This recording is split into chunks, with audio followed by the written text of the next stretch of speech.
Study Daniel, Joseph, think hard about the situation you find yourself in. God has placed you there you're like Queen Esther, you're there for a reason. When the time comes for you to exercise faith in a way that could cost you in a big way, then, you need to be able to follow through. At the same time, it's nice to have a plan B, something that's also in your life that you can turn I think, to. wasn't there a verse, and then Joseph thought of a plan B? When you find yourselves in those situations, and sometimes it's like you in the lion's den, so it's not like there's a plan B. There's just simply, okay, I'm going to go to the lions, and you just have to trust the Lord and go through that and not know how it's all going to play out, or whether that God will deliver you, or if you're just going to be lunch for lions. But if you can have, say, resources, particularly if you're responsible for the well-being of other people, your children, your wife, etc., you really ought to have some things in place that can be turned to fill the need, to fill the gap. By way of a quick introduction, my name is Chris Huang. I'm the founder of Kingdom Come, and we're the LinkedIn for Christian professionals and entrepreneurs. And we're so privileged to have with us our very special guest, CR Wiley, who also goes by Chris, which I will address him as Chris, because CR gets a little bit hard over time. Sure. And CR, so great to have you. Well, Chris, great to be here. Thanks for having me on. Your work matters to God. Our world and our future are in desperate need for Christian business owners and entrepreneurs with kingdom ambition and a covenantal spine. But you can't do this by yourself, and there's only so much your local congregation can do to take your vocational call to the next level. So, welcome to Kingdom Come. KingdomCome.io is a social professional network for Christians who want to learn from, connect, and collaborate with the larger body of Christ. It's LinkedIn for Christians who take their work seriously and want to help like-minded Christians win. Whether it's career advice, product feedback, mentorship, legal counsel, personal finance, job requests, partnership opportunities, we are an extremely productive network that has access to many networks, and we've got your back. Go to KingdomCome.io today, select the founding member plan, and let's get to work. I'd love to have you share your story, just your background. I know many folks who do know you because of the household and the Wolf for the Cosmos, your emphasis on reclaiming a biblical masculinity, but also recovering a biblical household and the incredible potency that households over time can create on behalf of the generations and our kingdom mandate. So I would say that's what at least I know you for, and you've been an incredible blessing in that regard. But the reason why I actually started listening to you in the sense of actually following those biblical instructions had to do with your story. Your story is really meaningful to me. So if you don't mind, I'd love to have you take some time to just tell us about Chris growing up and some of the challenges that you faced and wherever else you can take it. My parents were Episcopalians. That basically means, the joke is high or low, the status is always quo. Basically, it's the denomination of the uber wealthy and stuff like that. Anyway, so that was the sort of the context, immediate context when I came into this world. But it was the 60s. My father was an academic. He was on faculty at University of Buffalo and then later at Washington U in St. Louis. He was very junior faculty, so I don't really know much about what his work entailed. But he was a chemical engineer. Anyway, it was the 60s, as I noted, and everybody was seeking, but they were seeking, in esoteric and odd places. So my folks got involved in a range of things, from the Baha'is to Unitarian Universalism and stuff like that. Even kind of a foray into Mormonism, but eventually they ended up in Scientology. So as a kid, this is before everybody knew what Scientology is about. It was a thing that kind of was a novel and growing movement. When my folks got into it, my father went in, all in, and over time, we were on the downward mobility track because Scientology has a way of doing that to you. And eventually, my father deserted our family, and my mother really took a toll on her. She was in and out of mental institutions the rest of her life. She died young.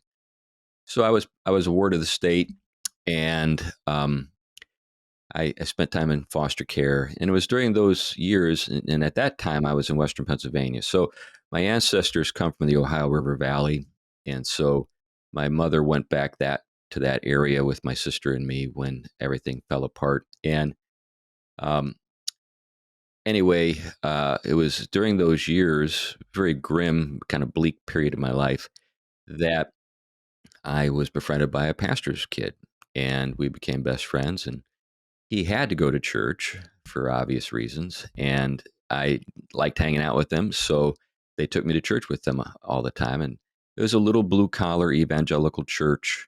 It was a very different scene than what I had been, exposed to when I was younger. The world of my childhood was much more bohemian, sort of the world that surrounds college campuses, artsy, lots of pretentious intellectual people, that kind of thing. So that's that part. And then I found myself in this blue collar environment where just salt of the earth people, guys who worked in the factories or in the railroad or whatever, and knew how to work with their hands. They all worked on their own cars. They all worked on their own houses. They were just manually competent. They all hunted, So it was just a very different place. And I grew to really like and respect those guys. And because I admired them, I wanted to, in some small way, kind of emulate their way of doing things. And they also were surrogate fathers to me. A number of the men were, really great role models. They were fathers and very traditional in sort of they had a kind of assuredness when it came to their authority. They weren't putting on any shows. They just knew who they were and that their word was law. If you get my drift. And so and they were fun guys and kind and compassionate guys, but at the same time they also had a kind of inner strength, that was great to see. And so I learned just by observation. Anyway, so that's my childhood.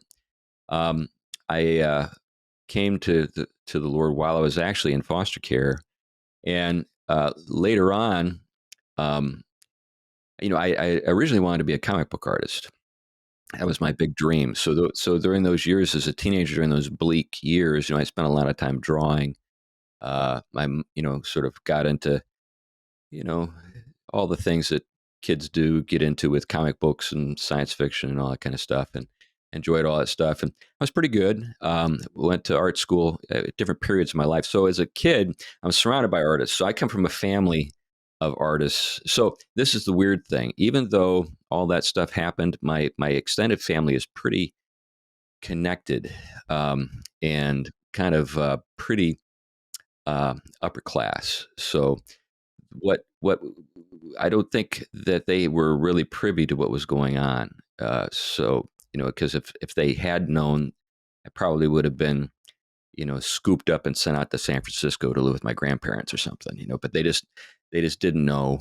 And anyway, so my extended family, like one of my cousins knows the Jacksons, the Michael Jackson family, and actually parties with them. That's kind of the world that my extended family is connected to. Those dance parties must suck because you're always being one up by. Well, I've never been to any of them. I've just seen pictures of her at their stuff. But anyway, I'm not close to those people or anything, that my Yeah. extended family for obvious reasons. But anyway, just use that as a kind of contrast to the world I grew up in as a child and the world I found myself in as a teenager. And then and even as a little kid, my mother particularly was gifted artistically, and she saw talent in me. And I was in art school like I was 7 years old, and so I was exposed to that kind of stuff and thought about pretty seriously. So I came to the conviction that I was called to the ministry and I didn't want to do it. That's, by the way, I think a good indication that you are. Yeah. I remember I was at this Presbyterian meeting, and there's this guy who got up, and he was such a preacher wannabe. He almost made me sick. And he was kind of, dressed in a certain way and had a certain mannerism. And he got up and he said, when he was presenting himself, and I don't mean to be harsh on the guy, but anyway, he's presenting himself as, I've always wanted to be a pastor. I pretended I was a pastor when I was a kid. I was like, what? You're kidding me. I was like, this is the last thing I want to be. Right. I was just like, I wanted to do other things. So anyway, it was, I basically, God wrestled me to the ground and brought me to the place I am now. And I'm very content. I mean, don't get me wrong. And I get to, use my, I actually walked away from the art for about 30 years and picked it up again only about 10 years ago. So it's always been there. Yeah. That was actually a surprise to me because, when I picked up the pencil again and the inks and stuff like that, I said, oh, man, this is, let's see. I don't think I'm going to be able to have anything like the abilities that I, enjoyed when I was younger. Turned out that in some interesting ways, I'm better than I was. And it's kind of like riding a bike. It took me a little while. Now, at the same time, I'm like, hey, think of how great I'd be if I had just kept at it all those years. But anyway, water under the bridge. But I went to college, then seminary. The first summer, I've been to 3 seminaries. Then after I got out of my first program, I went to work in Boston. I was involved in urban ministry for about a decade there.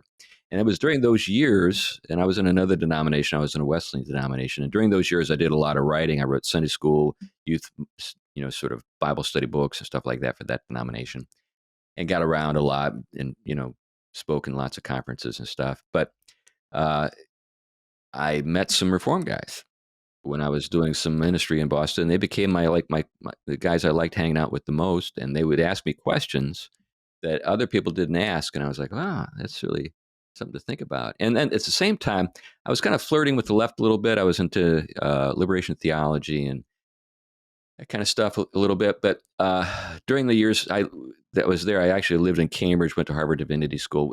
One of the things about a place like Cambridge, Was that a Northeast thing, like liberation movement? I'm assuming it was popular, especially in that time. well, it actually came out of Latin America.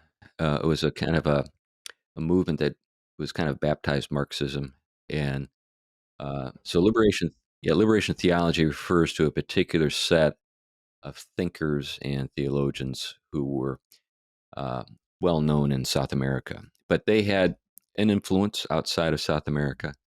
But so I was dabbling in some of that stuff, Leonardo Boff, Paulo Freire, guys like that. But living in a place like Cambridge and having some background with, you know, sort of government poverty sort of programs, I had zero illusions about the efficacy of that kind of stuff. And then when the kind of the weird sex stuff started to really take over the progressive, sort of political scene in the 90s, I was like completely turned away from it. Started reading people like Russell Kirk and Edmund Burke and paleoconservative people and kind of diving into Reformed theology. I was initially intrigued by some of the stuff that was coming out of the theonomist movement because the theonomists were asking questions that were the same sort of. They were asking this. They were addressing the same subjects as the liberation theologians, but coming at it from a completely different angle and obviously with different conclusions. But they were asking questions about economics. They were asking questions about social life and sort of government and things of that nature. Yeah. Most evangelicals just never get into that kind of stuff. It's all about a personal relationship with Jesus, and you never think about anything else. So I wanted to explore that stuff. So I appreciate the role that the theonomists had in sort of my early transition to Reformed theology, and those guys in Boston who asked those questions. But from there, I went to Cape Cod, pastored a church there for about 8 years. It grew, did great. Post-Arminian, Wesleyan. No, I was still Wesleyan at that Oh, point, but okay. there were certain trends in that denomination. So I knew people at the very top in that world, and I knew where things were trending, and I knew that I didn't want to go where they were going. So I found myself on Cape Cod, and just through a series of steps, I got to the place where I said, I just can't stay here any longer and have, a clear conscience, because I at that point had embraced Reformed theology and had rejected some of the Wesleyan Arminian uh, understandings of Scripture, and I said, I just have to leave. And so after that, that's when I got into the PCA, and it was when I moved to Connecticut. But so during this whole time, I was investing in real estate. I had a fairly good sized real estate portfolio, and I owned property in New Hampshire and Connecticut and in Massachusetts. So I had the resources to just sort of say sayonara and leave. From a layman's perspective, I'm assuming that's like a real thing, right? Like there is that pressure when I always thought of it as potential conflict of risk when you're completely dependent on one congregation. And Oh yeah. but it sounds like you had the paradigm at that place to actually even consider that, because that takes work, right?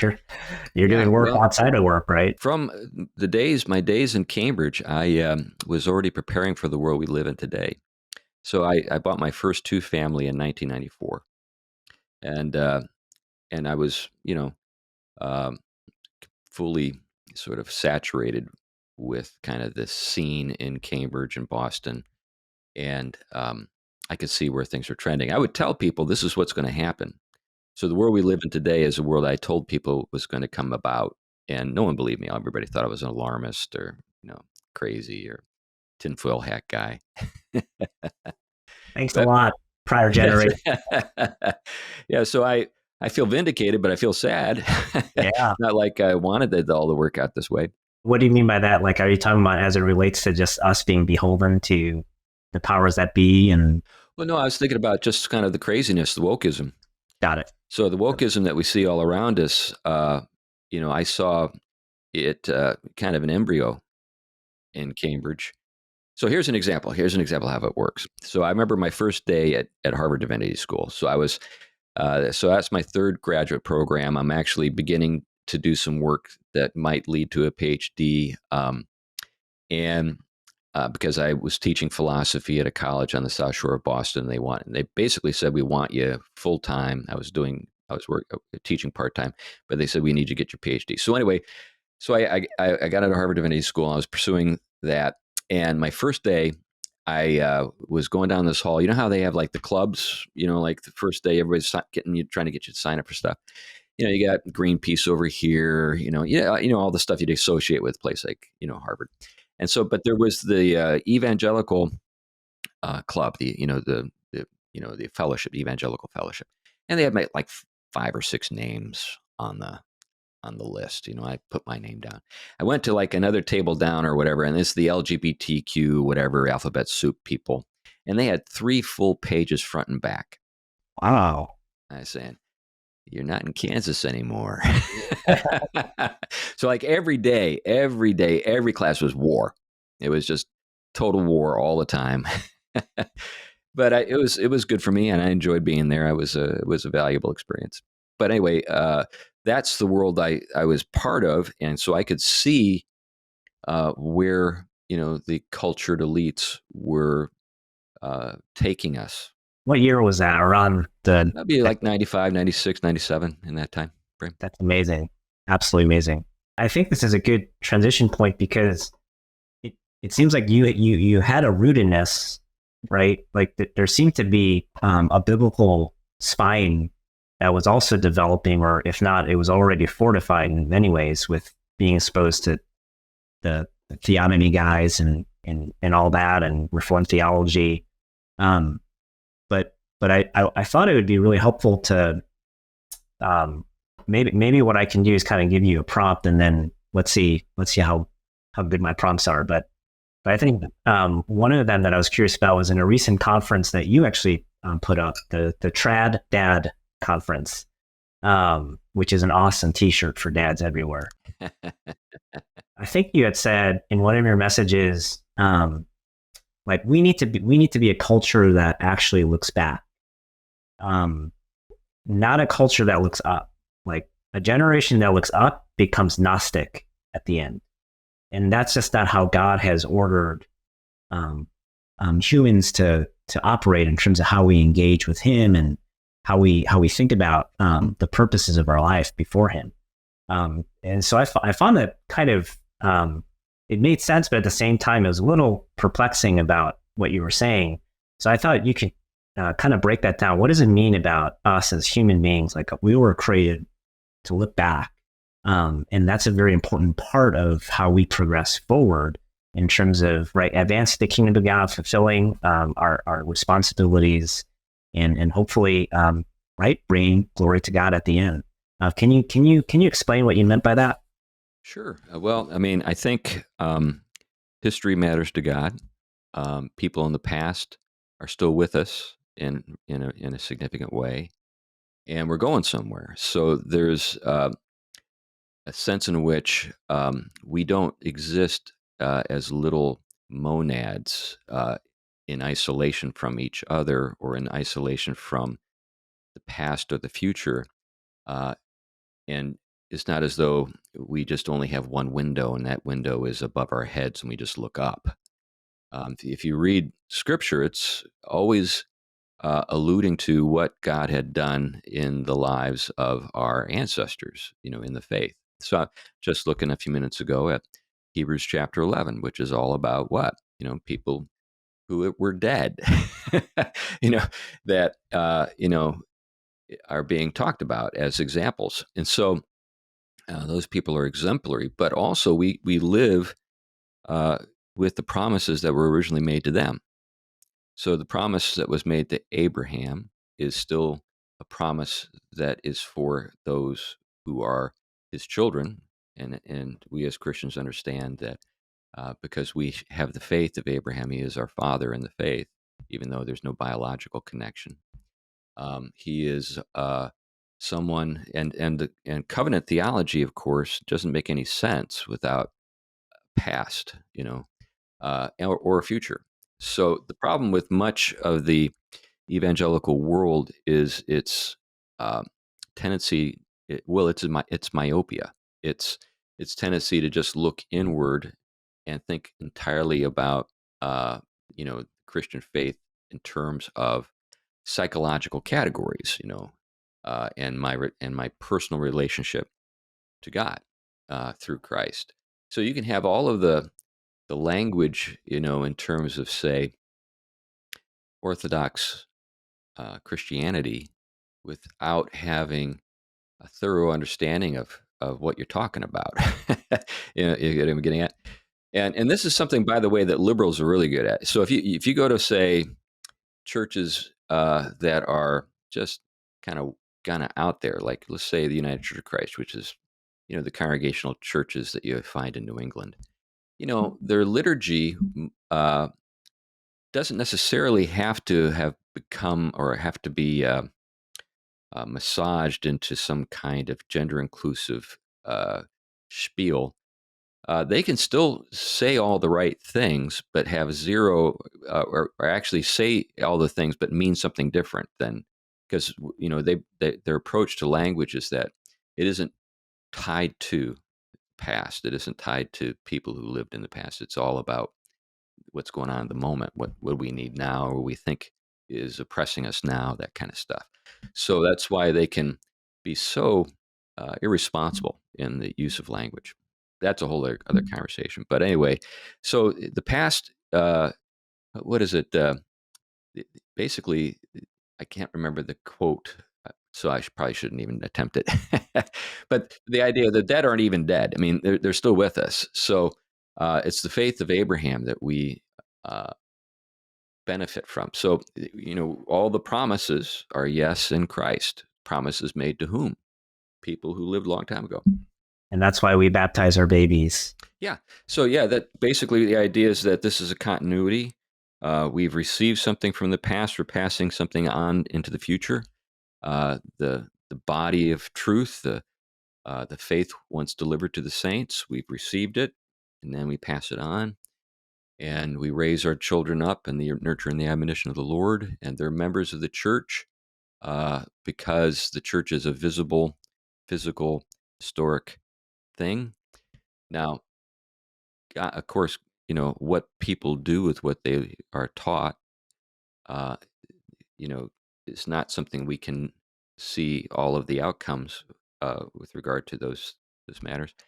But that doesn't mean that in a significant way, a child is not a part of the church. Of course, a child has to exercise faith for himself or herself, but they've received a body of doctrine, teaching, and the ministry of the church and its sacraments, and they're now accountable for what they know. So if they apostatize, that can happen, then it's the responsibility of the elders of the church to address that, to discipline and excommunicate if necessary. I did make that as a half joke, but that's actually really good, Chris. Thank you for saving me. Maybe if we put it into into the practicals here, I think this is a really good introduction to, I think, your second book, right? I know you wrote a fiction novel. I'm not sure where that is in your the timeline of books, but this was actually supposed to. It wasn't this like the sequel of Man of the House, and I'm obviously talking about the Household and the War for the Cosmos, and I think that's a really good segue into, well, okay, look back. That sounds very conceptual, and I understand we're part of this ancient covenant that still applies to us, which is this covenant of grace and faith in Christ. But I think it was really it really punched me in the sense that it was glorious, but it was also an area where I was not by faith building into, and that's really been 3 years of my testimony. Right, I'm like, there's like the COVID babies. I'm like the COVID theonomous post-mill white nationalist. But if we can kind of park here, households, cosmos, really, it's like, how do you connect that with this? And I know people should get your book, and I know we've been exploring doing some fun stuff on Kingdom Come about it, but maybe you can kind of just set the context of what you meant by that title, because it's obviously a provocative one. Yeah, well, I wrote the first book, Man of the House, and as a kind of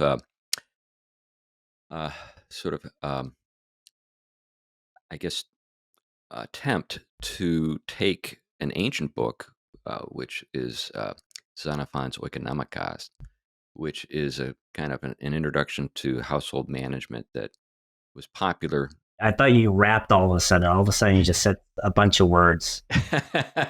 Wesleyan charismatic. That's oh yeah, well that was Greek. It was Oikonomikos. Okay, got it. Anyway, so it was a popular work in antiquity. It was actually translated by Cicero into Latin. Anyway, so like if in the first century you had a Barnes and Noble, Oikonomikos would be right next to Robert Kiyosaki's, Rich Dad Poor Dad. It would have been right there. So it was really, everybody knew about it. It was very popular, and I just basically updated it. I said, okay, the things that you see in that book apply to our time today, and it's very, Man of the House is very practical in character. It's intended to help a guy establish a household. Then I thought, well, that was a thing that was pretty functional in character. I want to do something that helps people understand where the household fits into a much larger sort of framework. And the largest framework you can imagine is the cosmos. Right? So I was initially invited. I had the occasion for writing the book was I gave a talk at the Touchstone Conference in Chicago, and it was "Make Men Pious Again" was the title of the talk, and it went really well. And there were a number of people there, and among those people were Tony Esolen and Nancy Pearcey. They were fellow speakers at the conference, and so they both told me they liked it, and so that's why they wrote what they did for it, the foreword and the introduction. Um, and I think that exercise of writing that really took me toward sort of this task of saying, okay, what is really the big picture? And what I saw as the big picture in Scripture is that the household of God is the big picture, and the households that we have established are really intended or should be uh, miniatures or microcosms. So cosmos, microcosmos. So they're microcosms of the larger order. The larger order, of course, is Christ and the church. So Christ is the groom, the church is the bride, and the Apostle Paul makes this explicit in Ephesians. So I'm not inventing anything. We see it with all of the the parables about the wedding banquet and these different things, and we see it in Revelation. So this is the framework within which the whole biblical story occurs. We see it even in the Old Covenant, Israel referred to as an unfaithful bride, right? So um, the church is the bride, Christ is the groom, and that means that, and this is what Paul says, husbands ought to conduct themselves as Christ, had conducted himself. The church, the wife should conduct herself in the way that the church should conduct itself, and so forth. So it's a microcosm. So that's the framework within which, I was thinking when I wrote Household and the War for the Cosmos. Now there are adversaries. There is a very significant cosmic war that is going on right now that's intended to harm not only the macrocosm but even microcosms. And this is one of the reasons why I think households are always kind of in the sights, so to speak, of not only human sort of actors in terms of people who have it in for traditional household life, but even at a larger level, cosmic powers. So this is all in play. So I wanted people to know that you know it's not we shouldn't just simply look at our households as places that serve our own interests, but are actually places or outposts, you could say, of a much larger enterprise. I think the way that you lay it out is obviously it's biblical, but I think once you talk about that, I know your last chapter is probably one of the, that's probably if I'm too lazy or I just don't want to work out or something, I'll just read the last chapter of just feel like yours is like the Eminem, rally cry. But because here's the thing, bear with me as I kind of process this out with you live, but I do see there's this movement and trend towards, right, people, like that's what I did. Like I moved from big city life into more of a rural area, applying, what the Moscow guys, Doug Wilson and his father, Jim Wilson, had done in that town, that college town, thinking what is strategic, but what's also achievable. So we moved down to Middle Tennessee, about an hour south of Nashville, and we intentionally moved away from Nashville, in the sense of why we wanted to do what we wanted to do. And then I also see a lot of families that are homesteading, or there's that great kind of relocation, which I think is a glorious blessing in many ways. And I think a lot of people are kind of picking up where we probably should have gotten started 100 plus years ago. But now people are kind of relearning things and how to build more resilient households. I think and obviously, Chris, you emulate that, and you also provide a lot of practicals, right, in the book too. But I think the thing that really struck a chord with me was how much of a spiritual battle this was, right? So this, and we're not being over spiritualistic about it. That it really does. It isn't just about the household. In many ways, it's how you fit into the larger, glorious masterpiece, in which there's the unseen and the seen realms coming together in this cosmic and very local battle. And we win, but if we could only wake up to that reality. So maybe we can, tell me if that's worth talking about, and we can. Yeah. And but yeah, why don't you talk more about that then? Yeah, well, one of the things I get into is something I refer to as guerrilla piety, and it's this understanding of piety as warfare or conflict. So this is something that's kind of alien to many people today because when they think of piety, they think of withdrawal. They think of something that's only inward in character. Now, it is inward. It's not as though what I'm about to talk about is uh, excludes that. I mean, there's a fight that we all fight on a daily basis against, uh, the things that are still in ourselves that chafe at what God is directing us to do.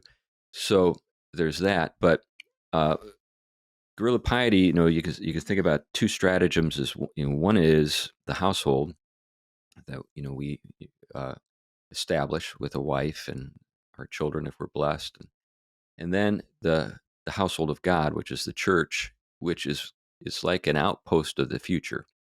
Um, so the eschatological household is, of course, what we see on display at the end of the Revelation.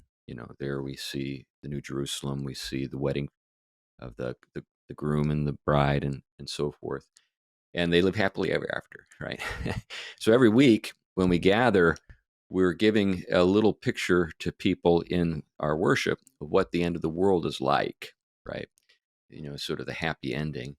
But we do the same thing in our daily lives, in our homes. So our children should see, say, in the relationship of a husband and wife, the end of the world, or our neighbors see the end of the world, that kind of thing.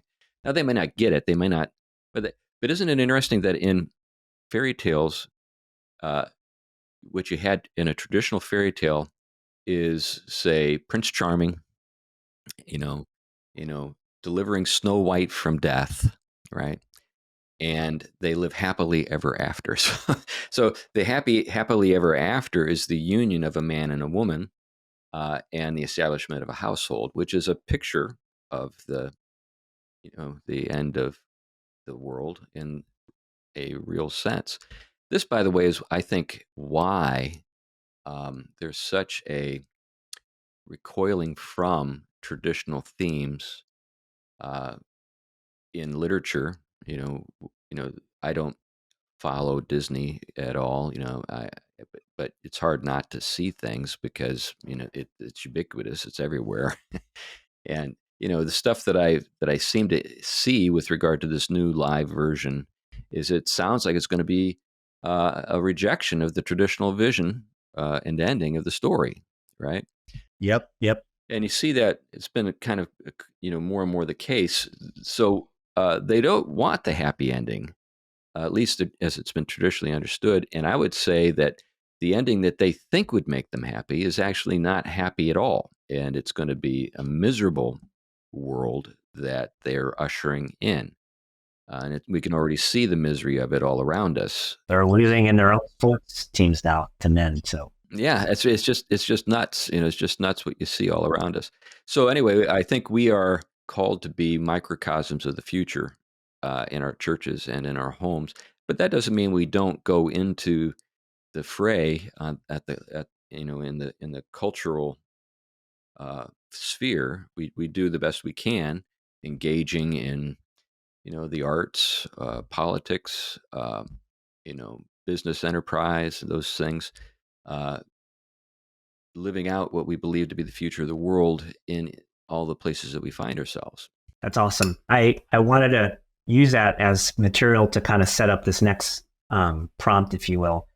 Well, I guess as an aside, it just made me realize that our potential in terms of what we're doing here, exercising dominion within the confines of a household, not only has generational covenantal implications, at the same time it has cosmic implications.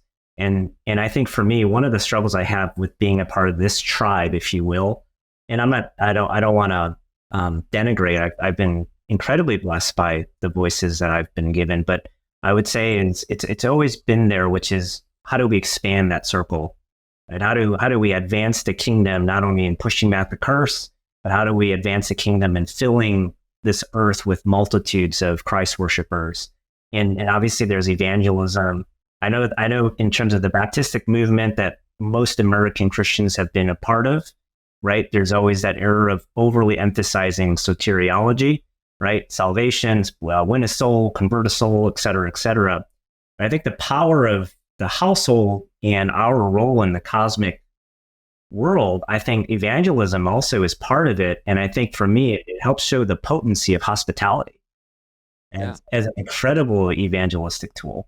Because if we're gathering corporately, and that's a signpost of a glorious future to come that we get to taste today, right? Like what's on the line with our neighbors, right? If they get a foretaste of what reality actually tastes like, and you don't have to necessarily be the smartest apologist in the room, although there's good things in that. But just as an aside, I just thought about that something as simple as hospitality is a game changer. Yeah, that was a big influence in my life. I mean, whenever I was at, say, my friend's house, it was just understood that there was going to be a place set at the table for me. So, whenever, because I was there a lot, and they never seemed to have any uh, problem with it. Now, maybe when I wasn't around, they would say, "Why is that Wiley kid always here?" But at least when I was present, I never felt unwelcome. And it wasn't just that home. There were many other homes in of members of the church that I found myself in over the years I was part of that little church. And that made a big difference in my life. So I'm always, grateful. I am grateful, and I'll always be grateful for those great folks, even though I'm not a part of that denomination anymore. They were wonderful Christian people. So I think that's exactly right. Hospitality is tremendously important, and I think it's like you said. It doesn't require some kind of background in worldview apologetics to do that. You can just do it. And remember Rosaria Butterfield's story? Are you familiar with her? I mean, yeah. So here's a woman who was an intellectual, right? And really, it's hard to imagine somebody further away culturally from the Christian faith. And you compare that to where she is today. I mean, so you don't know how just the sort of the lived out Christian faith can make a difference in people's lives. They might be full of anger. They might be full of, they might have arguments that just seem to be, un, you know, unable to be addressed. But nevertheless, things can be happening that you're not aware of that are making a difference in reaching that person. And I think this is probably on the minds of some of the folks who are in more cosmopolitan settings, faithful Christians, incredible Christians, bearing bold witness. One of my best friends is works at Google. He's part of Kingdom Come as well. We got folks who are on the West Coast and the East Coast and working at big tech. So, and by the way, for those who are listening in, you're missing so much of the meat of this. So in some ways, I'm kind of accelerating things. I wish I didn't have to, but make sure you get the books from Chris. Make sure you read Man of the House. Make sure you read Household and the Word for the Cosmos, because I'm kind of giving a very unfair accelerant here in terms of where we're headed. But I think households. What I see is there's a lot of individual households that are trying to create resilient households. But then what, maybe you can speak to the fact that, well, the molecules don't end there, right? Like, yes, in many ways we have to reconstruct, to add the theonomic, word, but we do have to reconstruct from the bottom up, and it starts with us, but then it starts with our families, but then families, right, are networks, right? And they're also integrated, and that's part of the cosmic vision that God has. And I do believe inevitably, as the Lord blesses it, the Lord blesses not only just individual households, but I think groups of households to start what you would say is culture building. And part of culture building is building institutions. So I think, unfortunately, Facebook and some of these woke institutions, right, have been built over time through networks of like-minded eschatology, which is the wrong one. And as a result, right, in many ways, because we've abdicated our responsibilities in those arenas, we're now beholden to them, right? God is sovereign. This is a good thing. But at the same time, I think we should realize, some of the root causes of what happened over the course of multiple generations. So I guess really that setup is to ask you, Chris, I think one of the questions some of the brothers had was, yes and amen to households, but what about building into these big institutions? Do you see it as an? I don't think you do, obviously, but yeah, maybe a best way to picture it is it an either or, and where does it become either or in your pastoral biblical perspective, where it's like, hey man, like there's only so much that you can keep doing here before I think you're going to get hurt at the end, and then how much of it is there a both and? Does that make sense? So how much is our role to build? Because for instance, like, I hope that there's more incredible Christians that we raise up, our sons and daughters, that go into Harvard again, and take over Harvard, like Harvard was meant to be about in its origins, right? But at the same time, I also want Christians who have frame. They don't have to ask 20 different people to do 20 different things that they just lost the manual ability to do in service and lose local business opportunities, et cetera. Well, I think there are two kind of ways to think about it. One would be urban versus non-urban. Another way would be elite versus kind of everyman. So there are institutions in every society that are scaled up.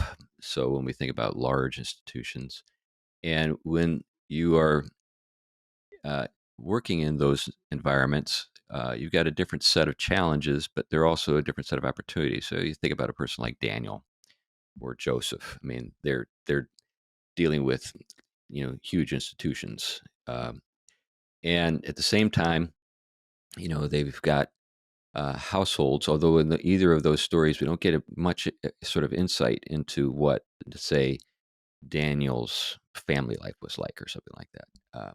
We get a little more with Joseph, actually, because of the fact that he's relating to his extended family. But in terms of his own particular household there in Egypt, we still don't get much.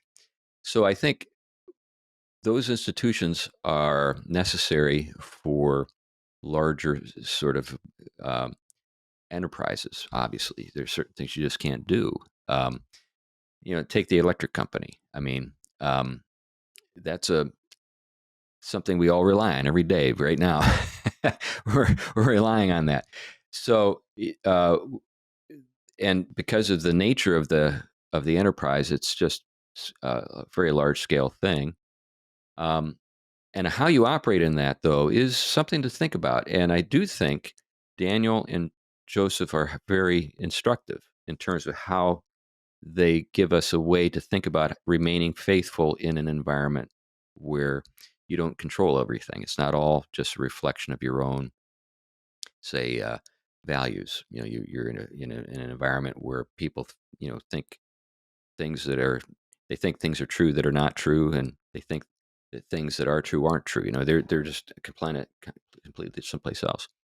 So, and I've got guys in my church who are in that kind of environment, and that the other part of that is that you don't want all of your eggs to be in that basket. Let's say, so my advice to those guys is study Daniel, Joseph, think hard about the situation you find yourself in. God has placed you there you're like Queen Esther. You're there for a reason. When the time comes for you to exercise faith in a way that could cost you in a big way, then you need to be able to follow through.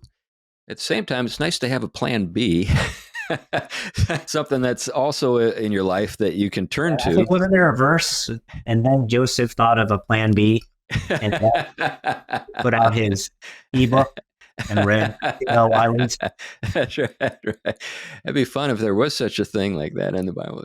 But I think, though, that when you find yourselves in those situations, and sometimes it's like, it's you and the lion's den. So it's not like there's plan B. There's just simply, okay, I'm going to go to the lions. And you just have to trust the Lord and go through that and not know how it's all going to play out, or whether that God will deliver you, or if you're just going to be lunch for lions. But if you can have, say, resources, particularly if you're responsible for the well-being of other people, your children, your wife, etc., you really ought to have some things in place that can be turned to fill the need, to fill the gap. So that's my advice to those guys: is yes, we need you where you are, but at the same time, but you know, um, exercise faith, be bold, but have some other stuff that you can turn to. In fact, that other stuff might help you be bold and faithful in those situations, because okay, this is at least what I'm going to try to do if things don't work out over here. So there's that. Now, the urban rural thing is a little different, because I think that one of the things is I would like us to, I'd like to, at some point in the future, do some research on Hasidic Jews in New York, because they've figured out how to live in a dense urban environment and have household resiliency and so forth.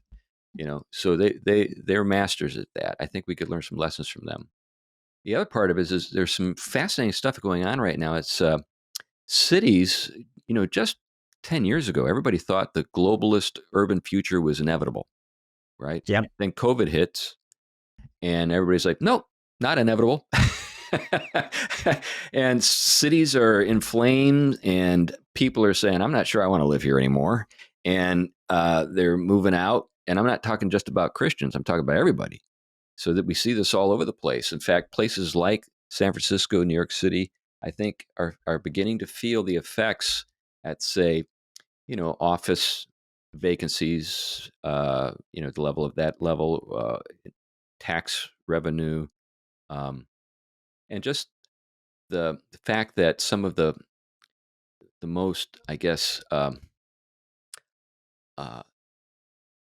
unreasonable and self-serving elements in the cities now control them, so that people, more or less, the attitude seems to me from a distance, and I've lived in cities much of my life, lived in Boston, and so in St. Louis and other places, and it seems as though there are certain groups that are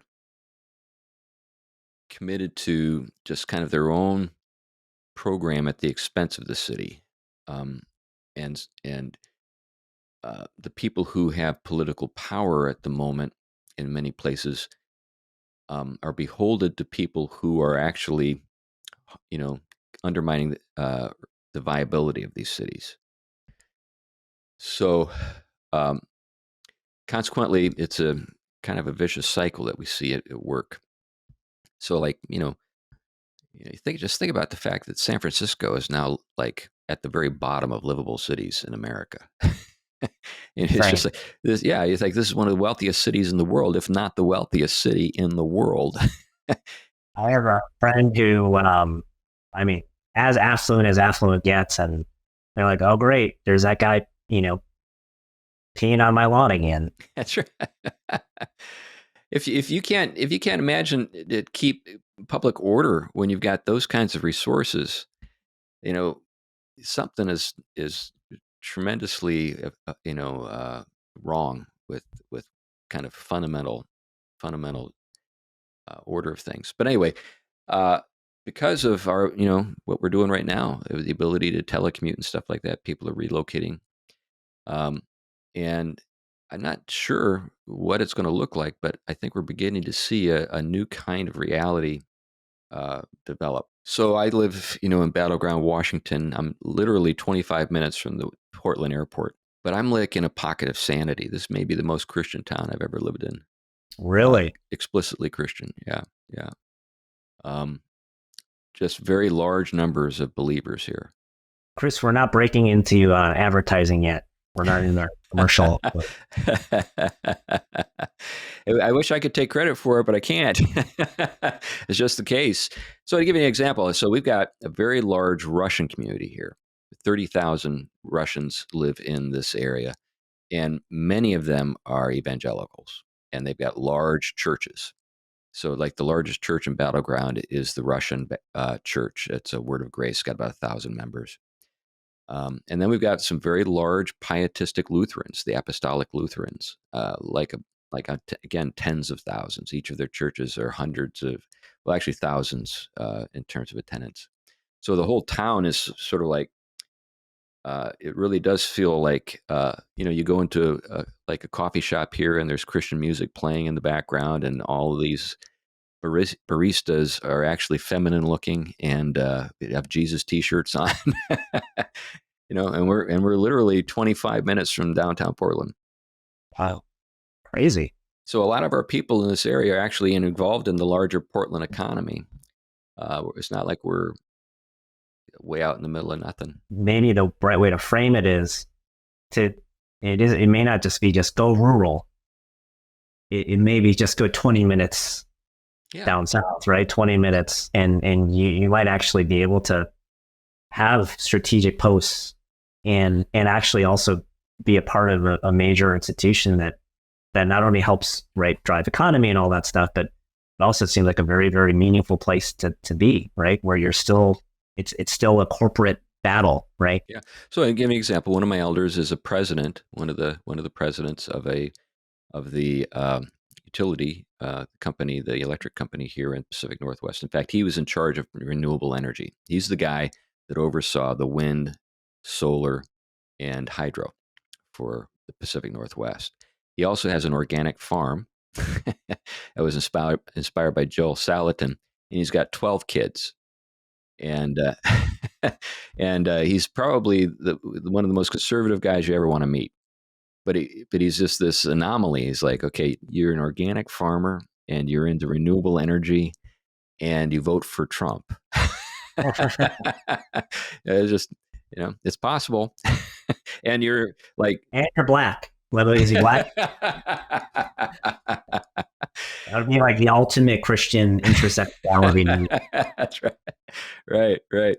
But anyways, fun opportunities. And certainly he's an example of how it can work.